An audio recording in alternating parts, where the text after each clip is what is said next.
Hello and welcome back to High Fell. I've got myself a mug of tea in the special edition High Fell mug. That's a very nice coaster I've got there to pop that on. And today we're going to be looking at the uprated drive shafts for a Class 50.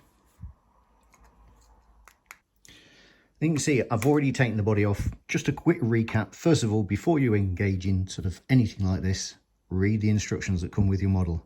Get yourself a nice clean area and somewhere to keep various fasteners and things like that. Tweezers and some proper fine jewellery screwdrivers, perfect. The most important thing with the Class 50 to remember is it's got a lot of fine detail, so be very careful with things like the ladders at the front, but also make sure you remove the jumper cable. It is noted in the instructions, and it just pulls out from below the buffer beam. Once you've got the ones at each end, and remember it's only one that actually removes, the other one is actually glued in that because that's a socket. You've also then got 4 long screws, and they go right the way through the chassis, and they engage into some captive brass fasteners on the other side. So it's the screws like these. You need to just turn the bogie to one side, and that will expose the screw head. You might be able to see the light through there. And with a screwdriver, it only needs a couple of turns, and then that will be enough. There's not a huge amount of thread engagement between the chassis and the body. It's just enough to hold it in place. And then once all those 4 screws are off, just give it a little tweak and pull it, lift it upwards, and that should be fine. I've already done a little bit of disassembly on this just to really sort of save you having to watch me undo loads of screws. The first thing I did was remove the decoder, and remember that huge arrow that's on the PCB, that tells you which way the decoder points. So the tail end of it points that way, socket here, the rest of it pointing that way. If you try putting it in the wrong way around, you can actually get the locomotive to work, although it won't do everything it should do. But more importantly, you won't be able to get the screws back in because they'll foul on the tail end of the decoder. Right, so next job is to remove the PCB, which has got the sound chamber and the speaker in place. I'm not going to disturb those. I can't see any reason why we'd need to do that. And then you've got 4 of these screws here. I've already taken 3 out. So you've got 2 either side of where the fan is there, 1 here, and then this is the last remaining one. And the bit I did want to show you is, as you take these out, be aware that there is a special isolator block. Basically, it looks like a clear washer, and you don't want to lose those. So that's that. So there should be 4. Make sure you keep hold of them, and these 4 screws here. And now the PCB it might be a little bit stiff because the cutout here is just the right size to sit over the top of the motor, and we can already see inside some of the detail. So let's see if I can move my light. There we go. That's it getting in the way. And you can see you've got a central motor there, quite a big beefy one. Hopefully that's not going to give us any problems. You've then got the flywheels on the end, and within the flywheels they locate the actual drive shafts. So they act as the drive shaft cups, or rather Cardan shafts to give them their proper name. And then you've got the bogie and you've got the gear towers. So that's it all moving around. And this is where the issue has developed with some people losing them. Now, initially, it was considered that it might be that there needed to be some adjustment on the flywheel so that there was full engagement. But closer inspection, and the reason why people thought that is it is a thing that has actually affected models before, particularly the smaller scale ones and the European ones that have been fitting these central can motors for a long time, and separate Cardan shafts. So you can see in its normal position, although there is some basically some end float on these, they're not going to come out without some provocation. The cause of this, we're going to get into this in a moment, and what I'm going to do is I'm going to release the motor so that I can withdraw the shafts. I would say, even if you're just trying to put your standard shafts back in, don't do it without removing the motor.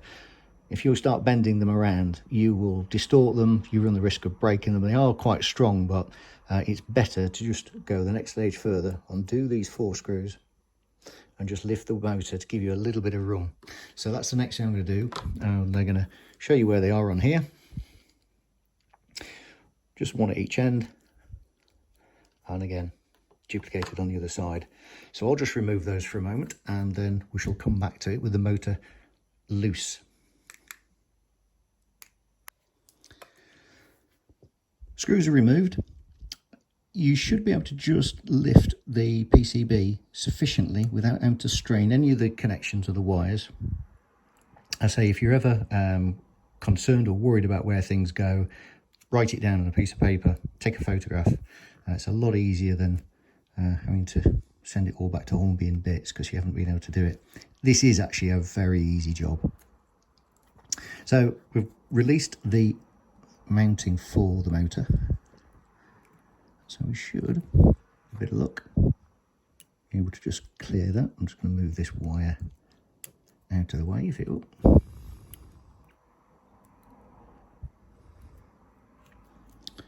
And this one, there we go. And now we should be able to just lift the motor. Again, this might be a little bit tighter, so just carefully prise it up. There we go. And that was a drive shaft pinging away. And there we go. So it's a tiny piece. It is quite strong. It's very effective. But I'm actually going to show you now what the problem is. You'll notice that on the end of the motor, there are these brass flywheels here.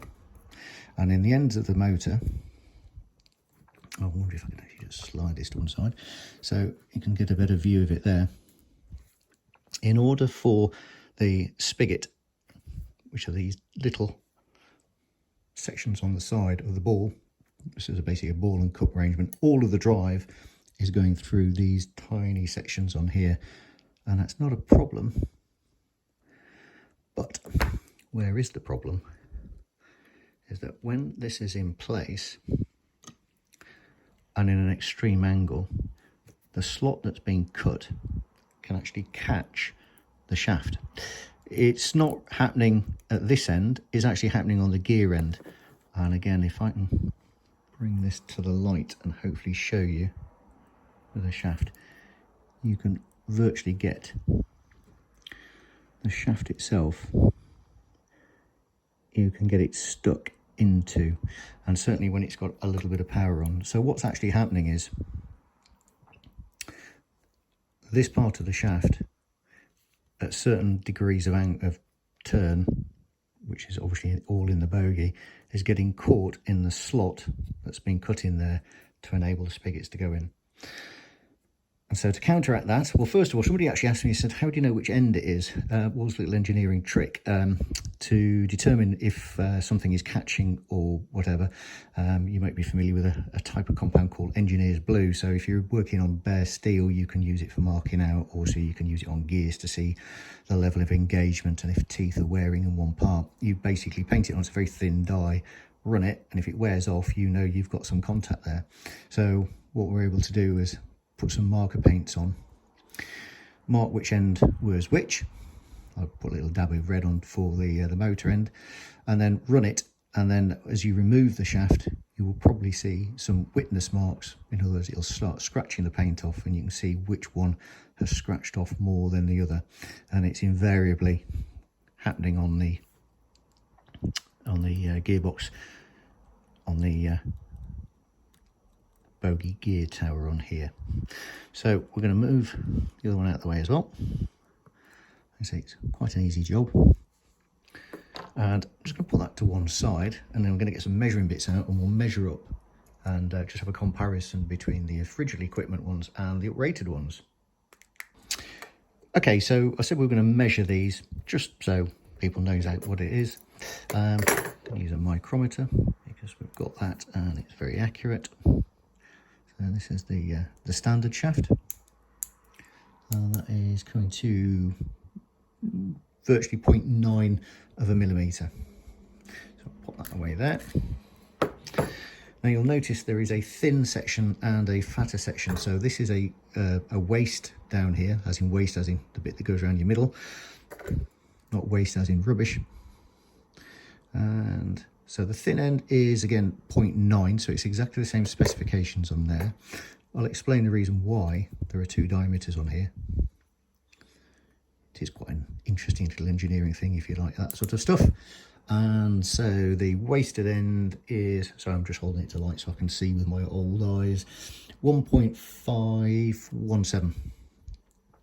So the reason why we have the smaller section here, this is basically acts as a fuse. So if the worst possible happens with the locomotive jamming up for whatever reason, because you have a larger and a thinner section, it will fail at this thinner section. And that's really just as a sacrificial part rather than damage a motor. The chances of it happening are very, very slim. And these actually, surprisingly, even the standard ones are incredibly strong. They're made from nylon, these, or I think it's a form of ABS. So yes, they're very good. And the reason why it works with the larger shaft is, it's just quite simply geometry, because the slot in the gear tower here is just too big, or rather the shaft is too big to get caught in this slot. It just won't do it. And because it's obviously circular, when it gets to the edge of it, it just keeps bouncing back. This won't flex the same as the standard one, so when the standard one was getting caught, that will flex because it's thinner, and that was what was pinging them out. So you don't need to worry about measuring them. I'm sure you can if you really want to, but so I'm going to have a mouthful of tea again, and then we shall pop these shafts back in. So I've just laid this shaft in to show you that even though it's got this thinner section, because of the depth of this, it's not in the position to be able to get caught in the end. Also, because this doesn't actually rotate, there's no turning in this, this shouldn't actually have a problem of it getting caught. It's really only on the end that's got all of the articulation. So I've just dropped one of the shafts in like that. This can be a little bit fiddly, and if you hold the motor up, be careful not to stress the wires on your PCB. Going to get this in the right orientation before I pop it in, make it a little bit easier.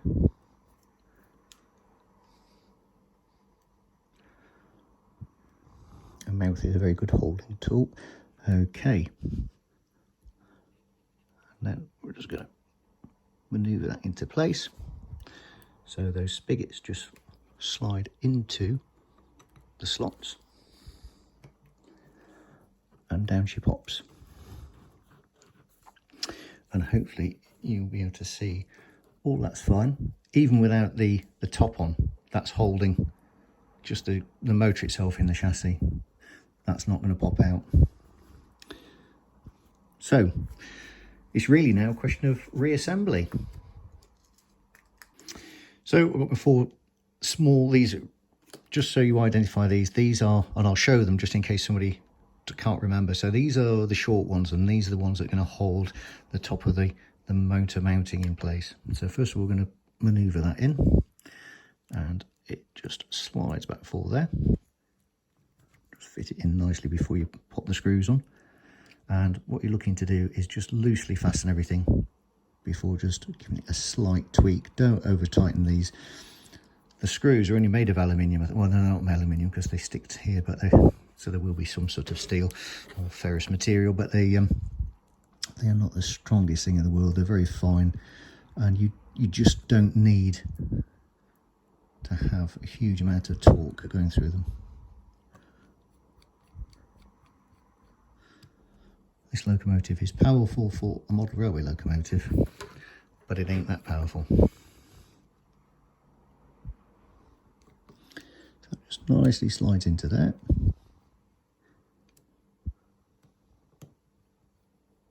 Just going to go around in a little cycle movement and make sure they're just nicely tucked down. Just going to make sure that we haven't got any wires anywhere where we don't want them. Make sure the frame that holds the motor is in place. Those wires are a little bit closer, so what we'll do is just bring those to one side like that, which is why they have this folded section on. To actually just bring it out. And then I'm just going to pop that down. That'll just help hold the wires out of the way. So the next series of screws that we're going to fit are these slightly longer ones. And these are the ones that hold the PCB down.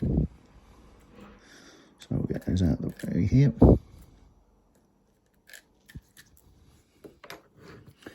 Again, magnetic tip screwdrivers, they're fantastic. And the same idea as before, just lightly down to begin with. In fact, did you spot the deliberate mistake there? I hope you are. I hope you're shouting at it at the screen now going, he's forgotten something. Because of course there should be the isolator blocks in there as well. So let's just lift that out of the way. My excuse is the clear and the light is reflecting of it. So all we need to do is just carefully locate one of these under each hole. I'm going to do them one at a time.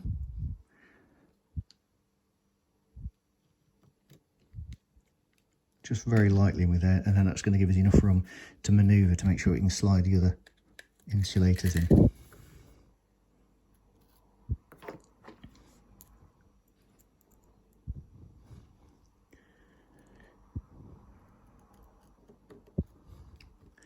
This is really quite a simple job and should hopefully have a huge effect on reliability for these. No worries about any soldering, unless of course you're a little bit ham-fisted and tug away at things, but all in all I have to say I've found that the soldering quality on these is very, very good.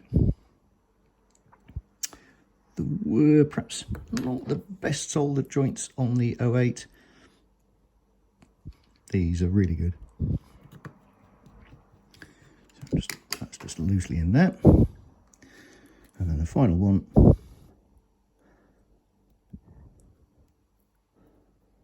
Just try and get it on its end.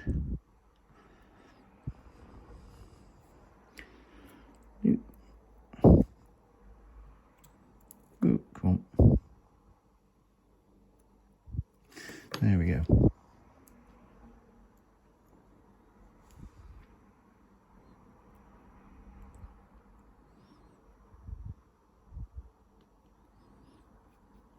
And then once that started to engage on the threaded sections in the chassis, and you've got them all in, again, just lightly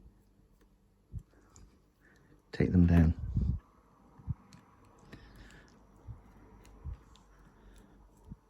Just gonna straighten that one up a bit.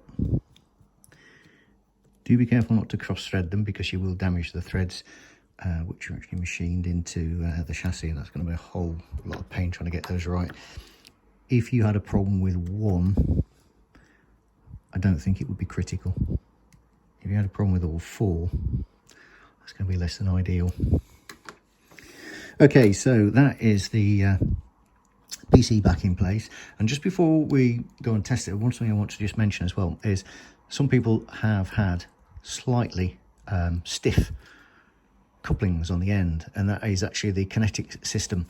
And you'll notice that I think one of these is not too tight. On this one here, I'm just going to pop it out. Again, these screws are even tinier than the others. The amount of detail in the cab is just phenomenal. I mean, I think the designers have had a whale of fun popping all this detail in. So if I just lift this to one side, you can see this is where it's difficult to see it in the light. You can probably just to say make it out. It's where the spring for the kinetic coupling mechanism sits. And what you need to make sure is that you don't over tighten, or if the cab floor is over tightened, it can just drag a little bit on the coupling. So if yours is a bit stiff, it seems a few people have actually had it just stiff on one end. So just back the screws off half a turn or so, and that should solve that. You do really need something in there because the cab floor actually locates the top of the mechanism, so I wouldn't recommend running without anything in there. But there we go. So whilst I'm here, yeah, it's got a little bit of looseness in it as well. That's fine. So I'm just make sure the wires are all tucked out of the way.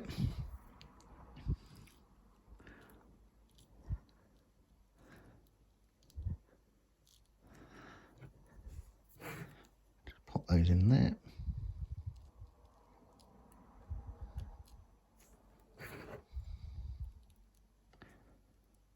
That is something that when you have been pulling around on a PCB, just make sure that you tuck all the wires in, give it a good look and make sure there's no loose ends. If there is, don't just fire it back together. You really do need to make sure things are back properly. Right. So what we'll do is we'll bob this over to the layout in a moment. But the next thing is just to pop the decoder back in place. And remember, big arrow, it goes that way.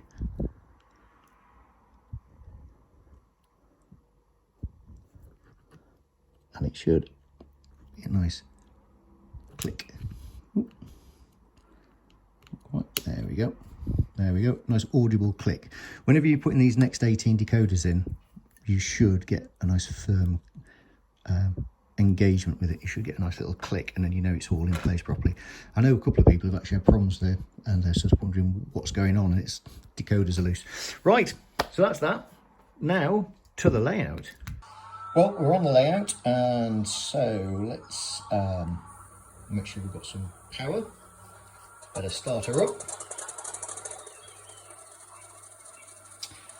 Absolutely love the sound of these. Now I'm actually running this profile in my East German BR 130, but the depth of sound here in the 50 is absolutely phenomenal. This is really nice. Some lighting on. Oh, it's got Ladderman's red eyes at the back there. Right, fingers crossed, and let's hope she actually moves. Give it a bit of gas.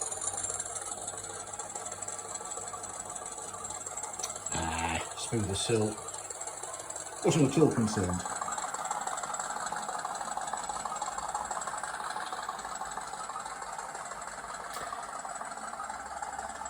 Whilst I know I said I was waiting for the early version, which would be blue of these, just a plain blue.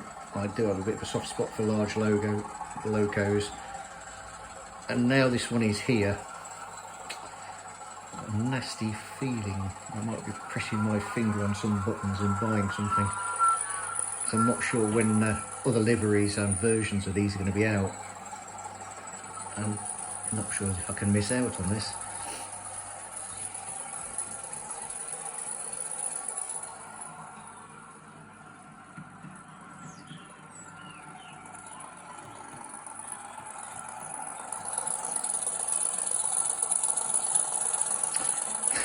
Something I've actually just noticed, the magnet on this loco is so strong, it's turning the coach lights on and off. That's incredible. I've got a feeling we won't be needing to do any replacement motors in these later locos. They really do seem to have got that sorted, so that is a really good sign. Big thumbs up for Hornby on that one. Going to show you this again because I think this is actually quite funny. I've heard of this before actually on these, but I am actually looking into doing something different with my lighting. So there we go, flash. Oh well, we can look at that later. Perhaps it's just, well, I haven't got one of these yet. Anyway, we shall see. So I shall bring that to a halt. We'll pop it back onto the bench there, or onto the dining room table, and then we'll pop the body back on. There is just a little thing to bear in mind when you put the bodies on these. Some people have mentioned that they do, when they put a body back on, they've got a little bit of noise, and the trick is, I feel, don't do the screws up too tight, because if you just back them off about half a turn, That just seems to do the trick. Oh, we should really actually test in the other direction just to make sure. There's Ladderman's eyes again. Probably didn't know he was the father of a Class 50. And if any of you are wondering what on earth I'm going on about, you really just got to check out Double O Dave's hilarious videos and the antics that go on at Liberty Junction. Good news is he's back from his holidays as well, so he should be actually getting knuckled down and actually make some more videos. Yeah.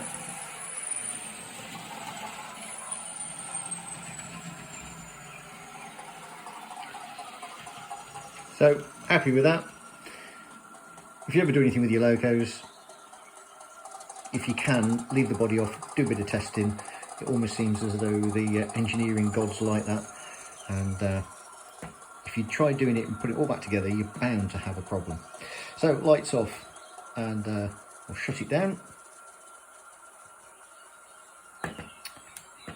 And back to the bench. Well, here we are, back at the dining room table. I call it a bench, but anyway, it isn't really. Look at this lovely bodywork. Right, last thing to do is pop this back on. So, where the cowling is, that's the fan end. And when you start to slide the body on, just take note of, so about this far down, and you'll just need to ease the jumper cable out of the way, and the best thing to do is just get it below the buffer beam for now. Same on the other end. Don't let it get caught underneath like that. Gotta get that back inside. And then just, it's quite springy. I think it's quite clever the way they've made these, because they've got the detail and there's just enough flex in them that you can move them around. Okay, so that one just clicks into there. That all looks good. And then you've just got this little slot in the bottom. If you lift the jumper, that should click into place there. Just realised I've got the wrong goggles on. I've got some higher power glasses, reading glasses, which are just really great for very close to work. I think they're just 1 power greater than my normal reading glasses. So if you are a glass person, actually that is a really good tip. I find them better than trying to use the magnifiers, because the thing is they're never really where you want them to be. Oh, come on, you little devil, go in. There we go. Just literally sits, and then the tension in the jumper holds it in place. Same at the other end. Oh, that's actually jumped. It's actually bounced in on its own. It's found its own way. So amazing! What a clever locomotive. I think it's telling me it wants to stay. Sorry, Dodge. Right. Okay. Just now to pop the body screws in. So you just need to give them really the slightest engagement to hold it in position. It's really as much as anything so that when you lift the locomotive up by its body, the whole thing doesn't just slide out your hand. Something which I think is also really nice is it's a full wheel drive, as in all 3 axles. So it's a Coco, so all 3 axles on each bogie are driven. It's quite common to see that even on a 3-axle bogie, you only get the outer 2 driven. I think this is rather nice. Right.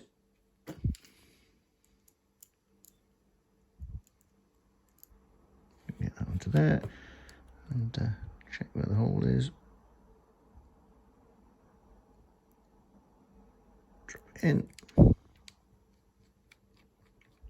just lightly bring it up.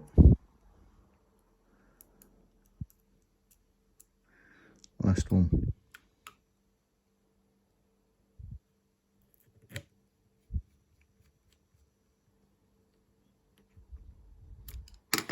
There we go. And then just going to have a closer look, make sure those screw heads aren't hanging down. Little shake, make sure that, yep, they're in place. Just wipe over. What a fabulous loco this is.